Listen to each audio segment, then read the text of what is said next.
Alright, welcome to another episode of me not getting videos out for months at a time. Apologize about that, but doing better. I'm hoping to work on that more. Um, you may have noticed I bought a new car. Don't worry, the Nova and the Fiesta are still here, but this is my new drift car, actually. I'll get more into that in a minute, but just talking about the car in general, got it for cheap. It's a one-owner 2002 Mustang GT, of course. 5-speed because I don't do anything automatic, and just things in great shape. The interior's pretty mint. The engine's great. It's all stock. It's going to be a great platform, really, and the plan is basically missile car. Really, I've been thinking about some things with the Nova, and I've always felt conflicted about, doing crazy stuff to it because I like to drive the car. I don't drive it a whole lot, but I don't want to have it parked for long periods of time either. So I kind of decided, maybe I could find a chassis that I could drift without as much remorse. Something that's easier to find parts for. And actually they do make bolt-on angle kits, hydraulic handbrake kits. The engine has plenty of power and torque. I can throw some rear gears in the thing, and the wheels and tires have a much easier bolt pattern to work with than the Chevy. And it just makes a lot of sense, really, if you're looking for something that's affordable and easy to get into drifting with. Basically the way drift cars tend to work is when they're stock, you either have to do something to the engine and drivetrain, or you have to do something to the chassis, if you're talking about cars that are good drift cars to start with. And with something like an S chassis, they're not as cheap as they used to be. They're not as common as they used to be. And the chassis is good. They don't take much to drift, but they don't have as much power as something like this. This is a heavier car, but you can always do weight reduction.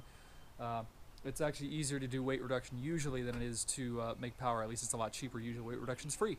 So the plan is keep it a street car. Obviously, I'll probably be taking the rear seats out.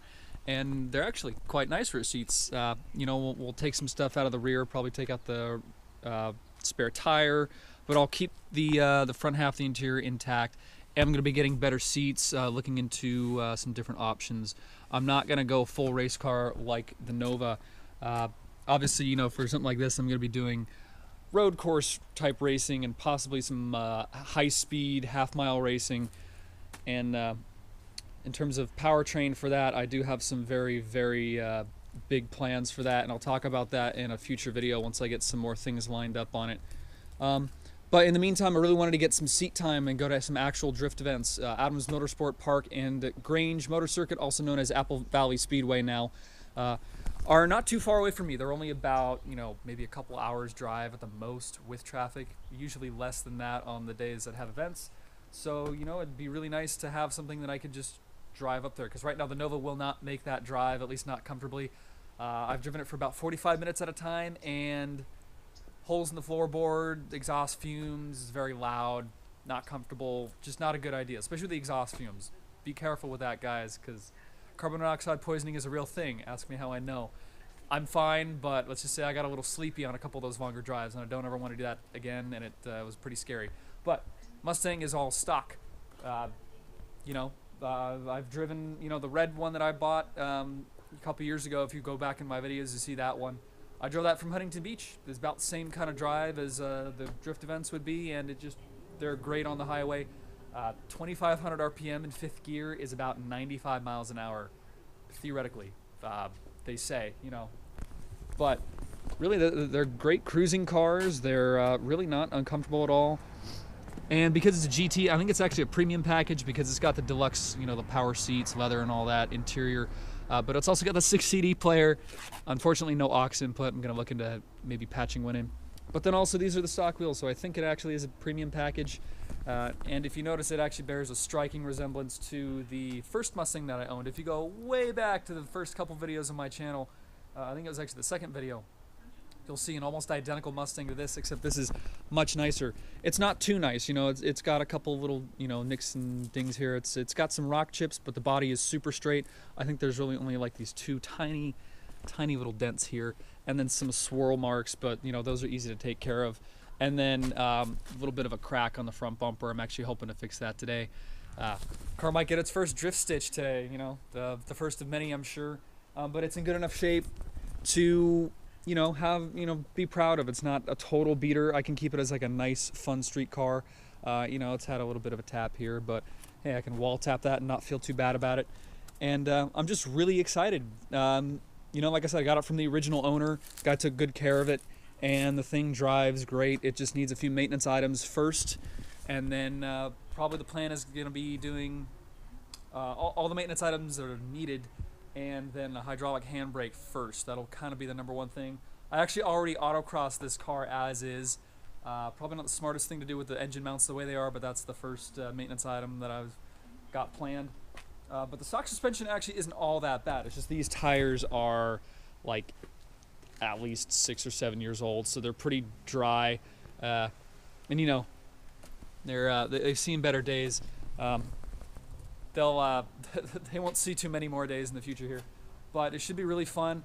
I've seen people actually drift these cars dead stock, and they actually don't do too bad. If you've ever seen Chris Fix, he's got great videos. I've already watched almost all his Mustang videos where he has an older generation, the SN95.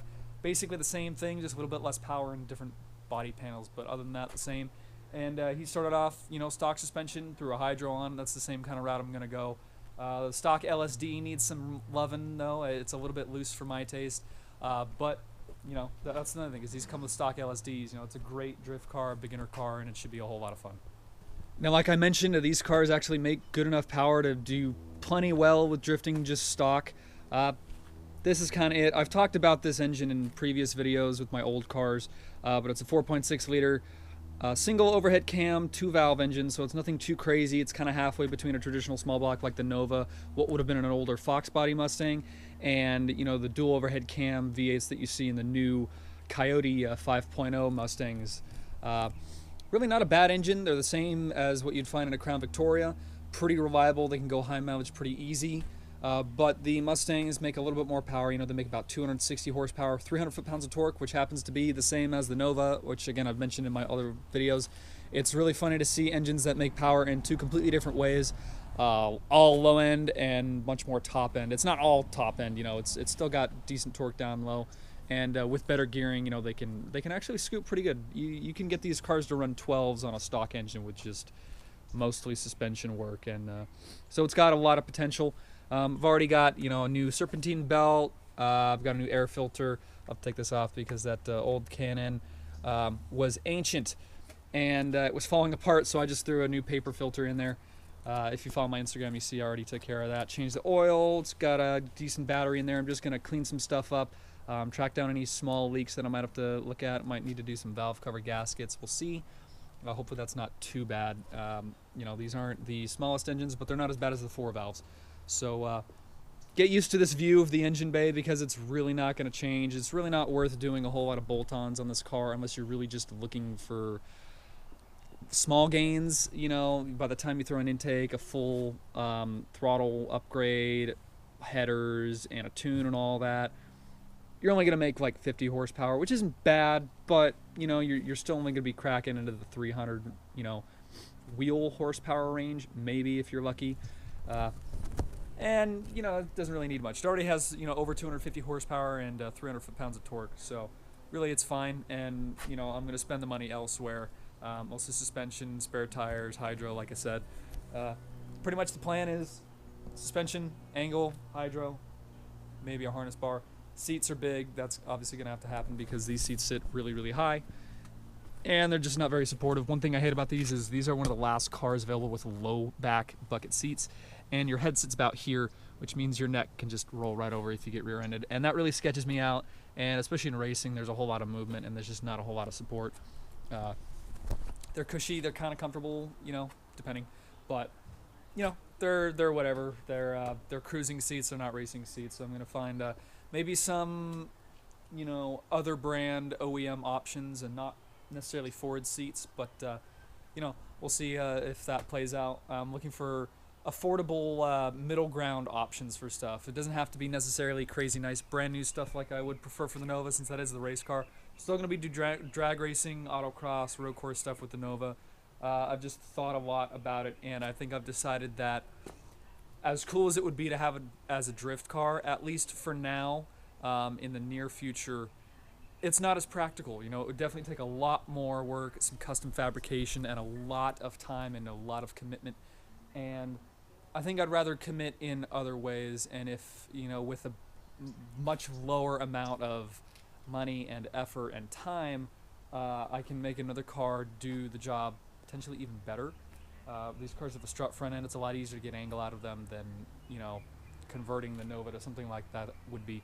So I've thought a lot about it. Something I've thought about in the last few months, and you know, I think it'd be cool because I can do all the work to the Mustang myself. Basically, just bolt-on parts, a little bit of trimming here and there at the most. The Nova would have to be full-on fabrication, and I'm just not in the position to do that right now.